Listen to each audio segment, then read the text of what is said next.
Hi guys, welcome to study India today. और आज हम बात करेंगे top 10 current affairs of 20 May 2020। तो 20 मई 2020 के टॉप 10 करंट अफेयर्स आज हम डिस्कस करेंगे। चलिए शुरू करते हैं। और पहला क्वेश्चन है, भारत ने विश्व स्वास्थ्य सभा में भाग लिया। भारत की तरफ से प्रतिनिधित्व कौन कर रहे हैं? तो उनका नाम है केंद्रीय मंत्री डॉक्टर हर्षवर्धन। केंद्रीय मंत्री डॉक्टर हर्षवर्धन भारत की तरफ से विश्व स्वास्थ्य सभा में भारत की तरफ से प्रतिनिधित्व करेंगे। और विश्व स्वास्थ्य संगठन WHO की निर्णय लेने वाली संस्था है। विश्व स्वास्थ्य सभा में भारत का प्रतिनिधित्व केंद्रीय मंत्री डॉक्टर हर्षवर्धन ने किया। कोविड-19 के अलावा विश्व स्वास्थ्य सभा में ग्लोबल वैक्सीन प्लान, पोलियो उन्मूलन और उपेक्षित उष्णकटिबंधीय रोगों को संबोधित किया गया।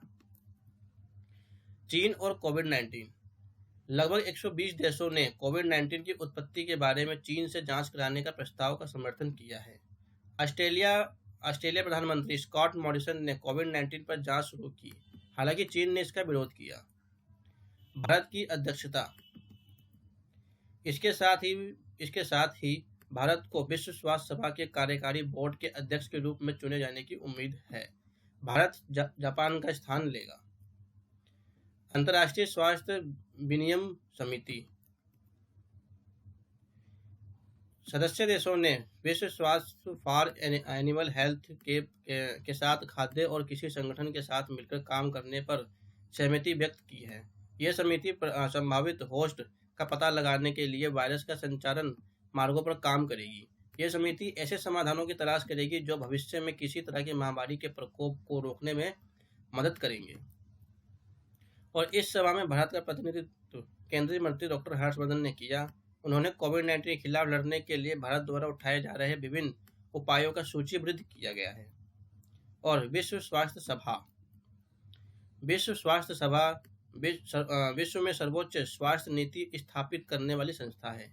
इसमें मुख्य रूप से स्वास्थ्य मंत्री शामिल हैं। इस सभा के हर साल मई के महीने में जिनेवा में मुलाकात करते हैं। विश्व स्वास्थ्य सभा विश्व स्वास्थ्य संगठन के कामों को मंजूरी देती है और अपने बजट और महानिदेशक का चुनाव भी करती है। अमेरिका भारत को वेंटिलेटर क्यों प्रदान करेगा? हाइड्रोक्सीक्लोरोक्विन के निर्यात से प्रतिबंध हटाने के पारस्परिक संकेत के रूप में अमेरिका ने हाल ही में घोषणा की है कि वो भारत को वेंटिलेटर प्रदान करेगा।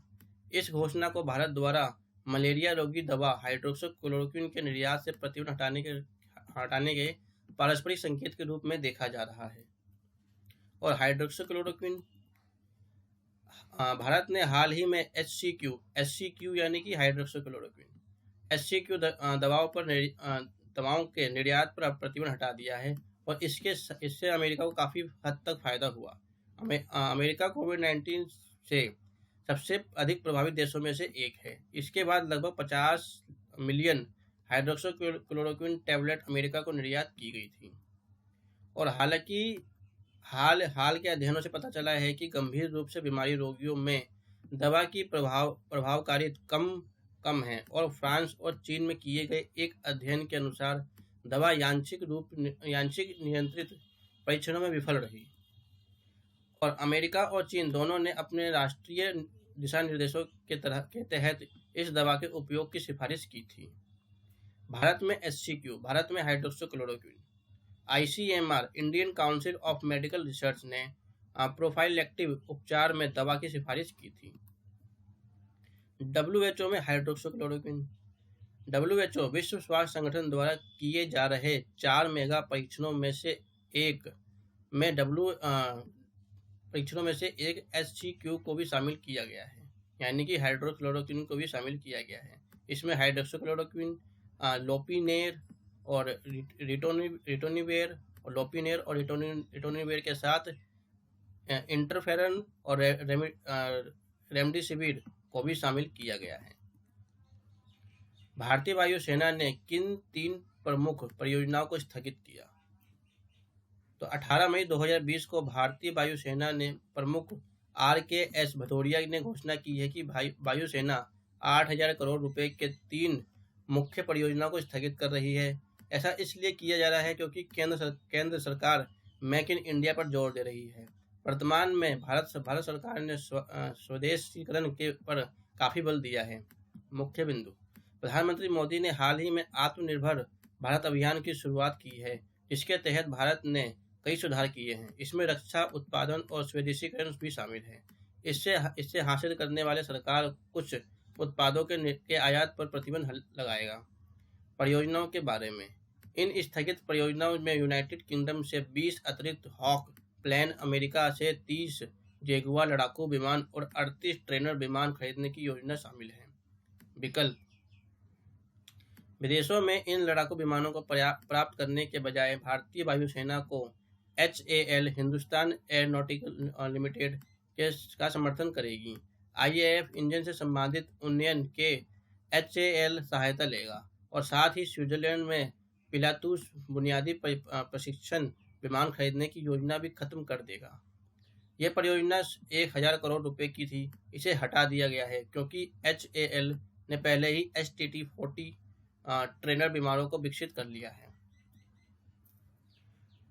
नबार्ड के शरीफ और पी मानसून संचालन के लिए कितने करोड़ रुपए का फंड जारी किया गया है?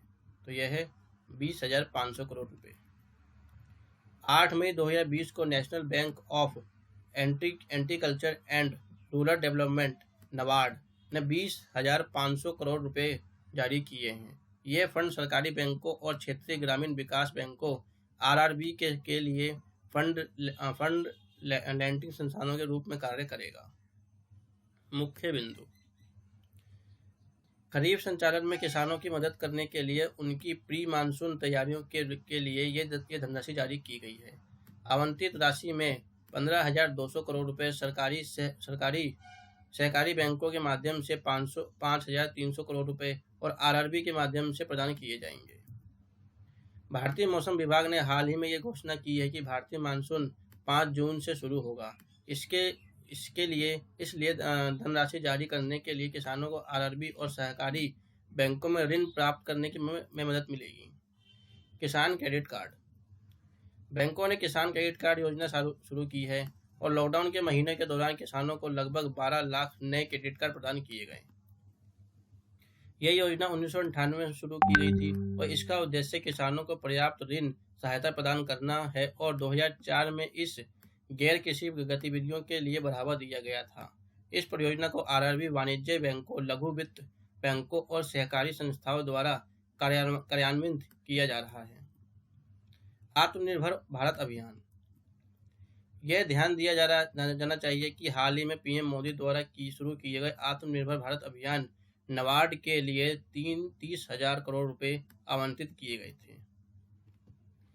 मिशन गगनयान: इसरो स्थानीय कौन से ऐप्स की प्रौद्योगिकियों का उपयोग करेगा? तो वो ऐप है भारतीय अंतरिक्ष अनुसंधान संगठन ने गगनयान मिशन में भारतीय स्टार्ट ऐप्स के 17 तकनीकों को चिन्हित किया गया है। मुख्य बिंदु: चिन्हित की गई प्रौद्योगिकियों में अंतरिक्ष यात्रियों के लिए भोजन और दवा, जीवन समर्थन प्रणाली, आवास, थर्मल संरक्षण प्रौद्योगिकी और विकिरण विरोधी प्रौद्योगिकियों शामिल किया गया है। इसरो इस मिशन में भाग लेने वाली कंपनियों के साथ अपने बौद्धिक संपदा को भी साझा करेगा। भारत ने अपने वायुसेना के पायलटों को गगनयान मिशन के लिए प्रशिक्षित होने के लिए रूस भेजा था। गगनयान इसरो को एक ऐसा क्रू स्पेस प्रोग्राम है। इस प्रोग्राम के तहत 3 वायुसेना के पायलटों को संरक्षित रूप में ले जाया जाएगा और चालक दल एक मिशन को दिसंबर 2021 में लॉन्च किया जाएगा। चालक दल के साथ एक रोबोट व्योममित्र भी है अंतरिक्ष में भेजा जाएगा।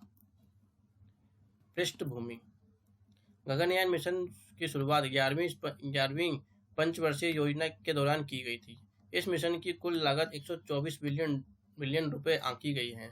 2012 में 500 मिलियन रुपए जारी किए गए थे और 2018 में भारत ने इस मिशन के लिए 100 मिलियन रुपए स्वीकृत किए हैं। इस राज्य में प्रवासी श्रमिकों के लिए चरण पादुका पहल शुरू की गई। तो वो है मध्य प्रदेश से गुजरने वाले प्रवासियों को श्रमिकों के लिए चरण पादुका अभियान शुरू किया गया है। मध्य प्रदेश मध्य प्रदेश से गुजरने वाले प्रवासी श्रमिकों के लिए चरण पादुका अभियान शुरू किया गया है। इस अभियान के तहत प्रवासी श्रमिकों को जूते और चप्पल प्रदान किए गए थे।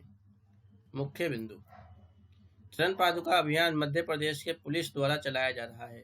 इस पहल को जनता का पूरा समर्थन मिला और चप्पल प्रदान करके प्रवासी श्रमिकों को सहायता की जा रही है। भारत सरकार प्रवासी श्रमिकों को उनके घर कस्बों में लौटने में मदद करने के लिए कई उपाय कर रही है। भारत सरकार के उपाय: भारत सरकार ने आत्मनिर्भर भारत अभियान की घोषणा की, जिसके तहत प्रवासी श्रमिकों को बड़े पैमाने पर कवर किया गया। सरकार ने इस पहल के 20 लाख करोड़ रुपए आवंटित किए हैं। पहल के तहत प्रवासी श्रमिकों के लिए भोजन और आवास पर ध्यान केंद्रित किया गया था। भोजन: वन नेशन वन कार्ड योजना को जून 2020 में लागू किया जाना है। यह प्रवासी श्रमिकों के लिए राहत प्रदान करने में मदद करेगा। हालांकि तत्काल राहत प्रदान करने के लिए भारत सरकार ने 2 महीने के लिए मुफ्त अनाज की आपूर्ति की घोषणा की है। इसमें 5 किलो अनाज और 1 किलो दाल शामिल है। इस लाभ का उठाने के लिए प्रवासी श्रमिकों को राशन कार्ड का उपयोग करने में आवश्यकता नहीं है। राष्ट्रीय खाद्य अधिनियम और के तहत मुफ्त अनाज दिया जा रहा है। निवास: तत्काल राहत के रूप में अस्थायी आश्रयों का निर्माण किया गया था और प्रवासी श्रमिकों के लिए प्रधानमंत्री आवास योजना के तहत किफायती किराए के आवास उपलब्ध कराए जाएंगे। कोविड-19 लॉकडाउन के शुरू होने के बाद पहली विश्व की पहली खेल प्रतियोगिता कौन सी होगी? तो वो है जर्मनी की बुंडेसलीगा।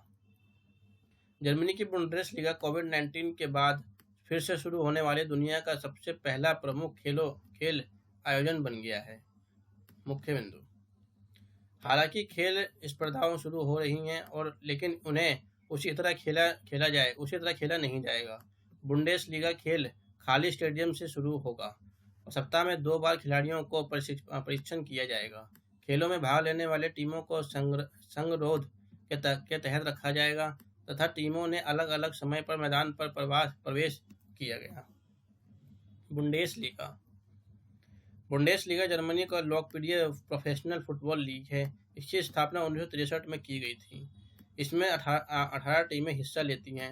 अब तक बायर्न म्यूनिख सर्वाधिक 29 बार बुंडेसलीगा का खिताब जीत चुकी है और इस लीग में बायर्न म्यूनिख, बोरुसिया और डॉर्टमंड, बोरुसिया और मैकनग्लावाल्ड, फॉर्चून और डच लॉर्ड्स और फायरबर्ग और हेफेनहाइम साल्का, आरबी लाइप्जिग जैसे फुटबॉल क्लब हिस्सा लेते हैं। विश्व दूरसंचार एवं सामाजिक सूचना दिवस, world telecommunication and information society day किस दिन मनाया जाता है? ये मनाया जाता है 17 मई को।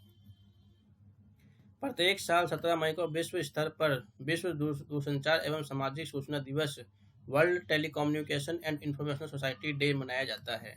विश्व दूरसंचार सामाजिक सूचना दिवस के मनाने का मुख्य उद्देश्य उन संभावनाओं को तलाशने के बारे में जागरूकता बढ़ाने में मदद करना है जो इंटरनेट और अन्य सूचना और संचार प्रौद्योगिकियों ICT के इस्तेमाल के समाज में अर्थव्यवस्था को आगे ले जा सकते हैं।